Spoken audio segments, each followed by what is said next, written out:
In Kansas City, Missouri, a 16-year-old teen was indecently assaulted and strangled in a place where she was supposed to be safe. Her case took more than 3 decades to be solved, and it was the first case solved by the Kansas City Police Department using advanced genetic genealogy techniques. On July 26, 1989, 16-year-old Fawn Marie Cox had worked at Worlds of Fun until 11 p.m. and then came home and went straight to bed, knowing she had to work the next day. Her life was ended in the bedroom of her home at 9th and Van Brunt Street while the rest of the family was asleep in the home. Someone climbed up and broke into her window, indecently assaulted her, and strangled her till she lost her life. Fawn's body was discovered by her mother and little sister when Fawn's alarm went off the next morning, and they went to turn it off because Fawn was not getting up. No one in the family heard anything that night because the air conditioner units were running. But her sister remembers that the family dog was agitated. The dog was pregnant, and they thought it had something to do with the pregnancy. Initially, 2 teenage suspects were charged in the case, but the key witness recanted and admitted to being untruthful, so the charges against the juveniles were dropped. In 1989, those detectives did not realize how valuable some of the evidence the crime scene investigators collected would become. CSI collected bodily fluids from a potential suspect. At the time, all they could do was attempt to compare blood types. The family said that what happened to Fawn haunted them, and the lack of answers was painful. As technology evolved over the years, KCPD's Missing Persons Cold Case section re-examined the case. They determined the initial investigation had left no stone unturned, and only science would solve Fawn's case. In the first decade of the 2000s, KCPD Crime Lab scientists developed a suspect DNA profile from the bodily fluids that were collected and stored in 1989. They uploaded this to the National CODIS database. There was no match. As the years went on, the KCPD detectives continued to meet with Fawn's family and explore any possible leads. In the summer of 2020, Operation Legend came to Kansas City, bringing federal resources into the department, focused on solving violent crimes. This helped the department overcome those financial barriers to perform the test. The case has haunted the Kansas City Police Department members for more than 30 years. Captain Ben Caldwell said, "This one touched a lot of people because she was an innocent child whose life was ended in her own bed. It rattled detectives and officers who worked it for decades." Captain Caldwell said, running down every lead, "The initial detectives worked the case into the ground. Using the genealogical DNA results, the detectives found their suspect more than 30 years later. The results revealed her perpetrator to be Donald Cox Jr., her cousin. He passed away in 2006 under suspicious circumstances. His demise was later determined not to have been the result of foul play, but because of an overdose. Nonetheless, the medical examiner had investigated his end and retained a blood sample from the investigation. Crime Lab staff extracted the DNA from that blood sample and compared it to the DNA profile from the bodily fluid recovered at the original crime scene in 1989. It was a match. Caldwell said, "To pick that home and that window to come in undetected and leave undetected makes sense, since the suspect knew Fawn." Fawn's family was informed of the news by the detectives on November 10, 2020. Her parents were sad but relieved to finally have answers. They said they had sometimes wondered whether the cousin had been responsible. A woman was brutally attacked in an old shack. She ended up losing her life. Her brother dedicated his whole life to finding her perpetrator.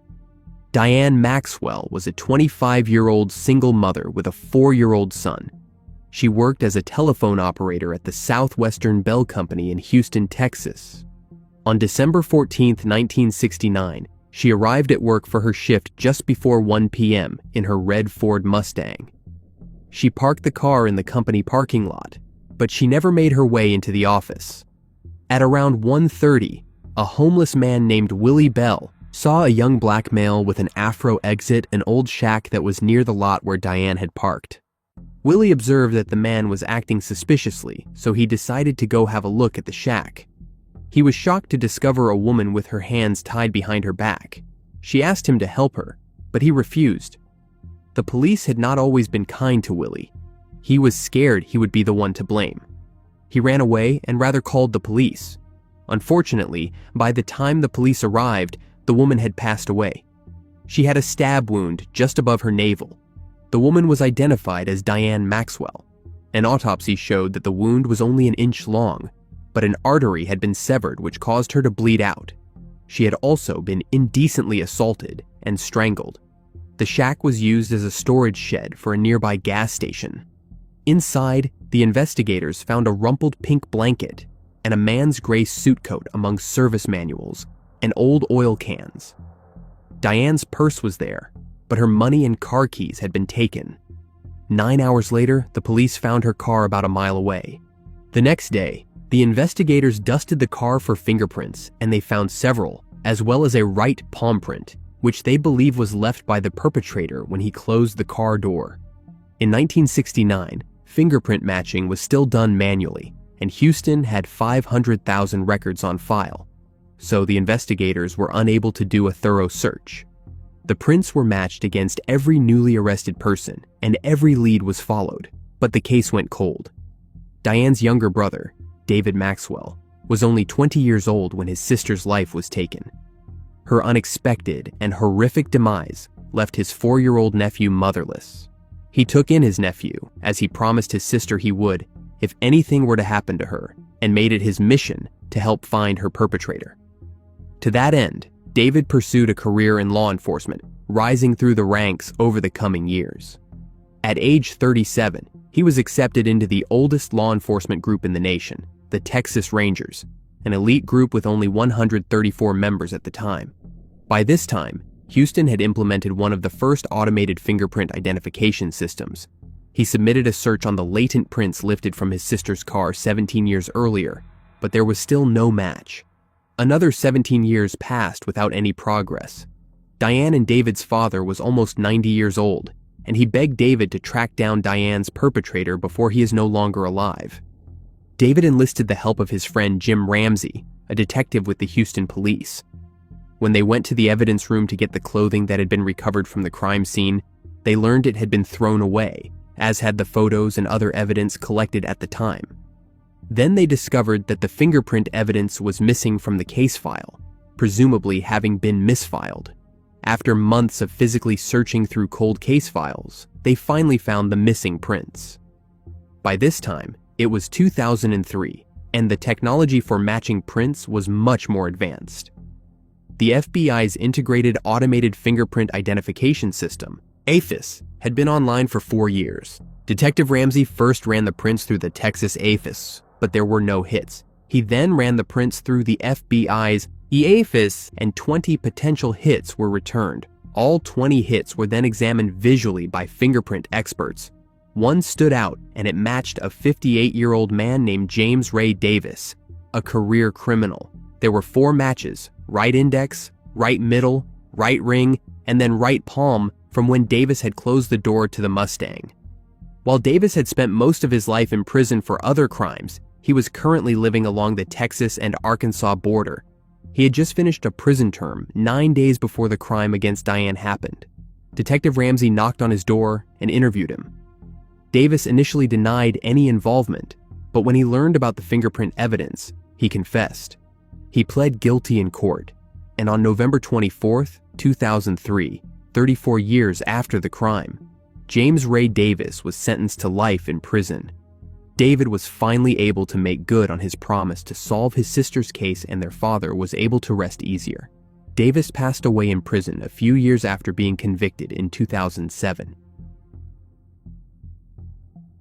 A son's promise to his parents on their funeral has finally been fulfilled after nearly 30 years of unanswered questions. The elderly couple that was found lifeless in a wooded area in Washington on Christmas Eve in 1985 finally has justice for the horrible crime that was committed against them. 83-year-old Wilhelmina Minnie Maurin and 81-year-old Edward Ed Maurin were an elderly couple living in Ethel, Washington. The couple ran a Christmas tree farm, and they were very well known in the Ethel community. On December 19, 1985, Minnie was planning on hosting a ladies' church luncheon at her home. When the guests arrived for the luncheon, There was no one home to answer the door, and the door was locked, something that was strange as the Maurins always left their door open. The guests started to make phone calls to see if anyone had any idea where the couple was. When they eventually gained access into their home, they could see clear signs of a disturbance. Drawers had been left open, papers were thrown around, and boxes of bank statements were on the floor. The police were called immediately, and an investigation was launched. Some of the things the police noticed is that there were no signs of forced entry. Minnie's purse was hidden behind the couch under a newspaper, and the blinds behind the Christmas tree were closed. This led the police to theorize that they had been kidnapped. Being Christmas tree farmers, they would never have the blinds behind their Christmas tree closed during this time of year, and according to friends and family, Minnie would never leave her home without her purse. Not only did the Maurins have a successful Christmas tree business, but their son Dennis had one of the largest logging companies in the Pacific Northwest. This led the detectives to think that money had something to do with their disappearance. The next day, witnesses reported seeing their car at the mall parking lot. When the police went to investigate, they found a large amount of bloodstains inside the car, and the keys were still in the ignition. They also found shotgun pellets throughout the car. With the amount of blood that was found inside the car, the authorities believed that at least one of the victims lost their lives inside the car.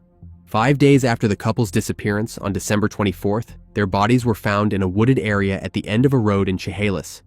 The autopsy showed that they had been shot inside their car with a shotgun and was then dragged to a wooded location where they were found by a passerby. The autopsy also revealed that Ed had experienced head trauma, indicating that he had been beaten prior to his end. There were drag marks from the side of the road to the spot the bodies were found. The perpetrators had not made a serious attempt to hide the bodies. Their son Dennis said, "At their funeral, I laid my hand on their casket and I said, I will find out who did this." In 1985, DNA testing was not an option, and there were no fingerprints found in the car, so there was very little to work with.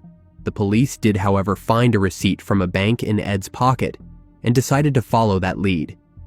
They spoke to a woman who worked at the bank and was there when Ed made the withdrawal. She explained that on December 19th at 9:30 a.m., Ed called her and said that he needed to make a withdrawal of $8,500. When he showed up to the bank, his withdrawal was not ready for him, so he told the teller that he would just wait in the car. Once it was ready and the teller went outside to give him the money, Ed quickly got out of the car and met her halfway, not allowing her to get too close to the car. The bank employee mentioned that he did not seem like he was in trouble, but she did notice there were other people in the car.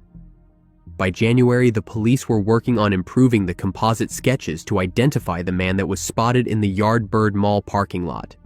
Even though he looked nothing like the sketch, there was suspicion that Mike Hattler, the Maurins' grandson, might have had something to do with it. He had a short temper and was no stranger to the law. When questioned about it, Mike became furious that he was being accused of harming his own grandparents and agreed to take a polygraph test, which he passed. Since immediate family was ruled out, the cops had to broaden their investigation to people who knew the Maurins. They started looking at the seasonal workers who were employed on the Christmas tree farm. This part of the investigation led to an end, since each of the workers had an alibi for the time of the crimes. Years later, in 1990, the police received a call from a man who claimed that his brother was involved in the crime. The caller claimed that this man took the lives of his wife's grandparents and stole their life savings. This person was their number one suspect, and a unique plan was hatched to confiscate this suspect. 2 detectives posed as mobsters that wanted to recruit him and had a meeting arranged with the suspect. They said they heard he was responsible for a double crime and that he needs to confirm this if he wanted to be in the mob. The suspect quickly told them a story that matched the story of the Maurin couple perfectly, except for one important detail. In this story, the suspect shoots an elderly couple with a .22 Magnum instead of the shotgun that was actually used in the crime. There continued to be more inaccuracies in his story, and the detectives soon realized that he was just using the incident to gain street cred. By 1992, there were many tips that pointed to new suspects.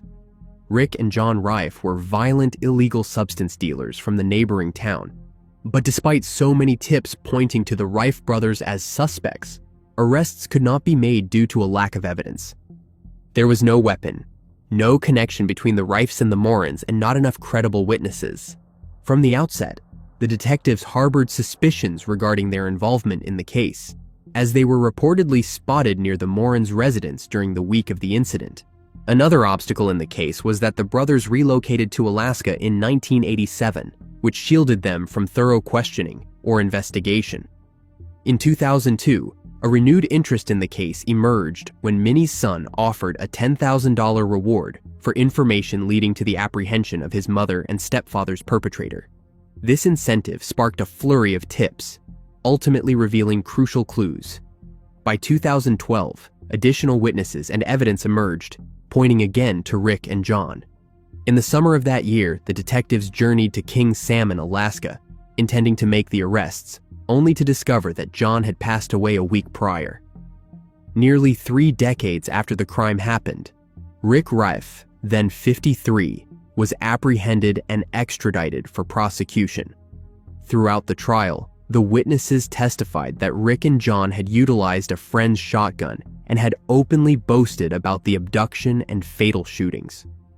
The witnesses admitted to withholding information earlier due to fear of facing a similar fate.